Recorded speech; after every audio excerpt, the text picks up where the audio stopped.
Alhamdulillah kita melihat anak-anak murid daripada SK Putrajaya Presiden 151 ini menunjukkan semangat yang bersungguh-sungguh dalam menjayakan program ini. Jadi ini adalah salah satu inspirasi kerajaan Malaysia juga dalam meningkatkan kawasan hijau di seluruh negara.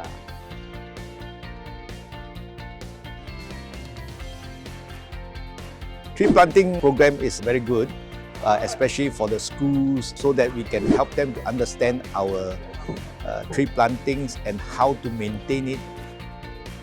At the end of the day, it's good for everybody. For me, the MTC CSR program, Warisan Hijau, is very good program. It brings the children together to learn about the importance of environment and why planting trees is important.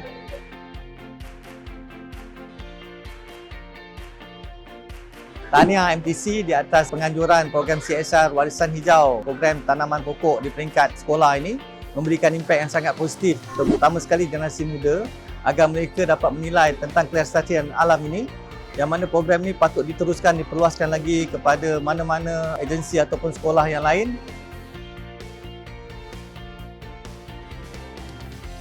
Pertamanya, saya merakamkan terima kasih kepada pihak MTC dan juga GPSM atas kerjasama yang diberikan, khususnya penanaman pokok di SK Putrajaya Presiden 151. Pihak sekolah ingin menerapkan bagaimana anak-anak boleh memelihara dan memelihara pokok-pokok yang sudah ditanam di sini, supaya suatu hari nanti pokok-pokok ini memberi manfaat kepada generasi SK Putrajaya Presiden 151 pada masa akan datang.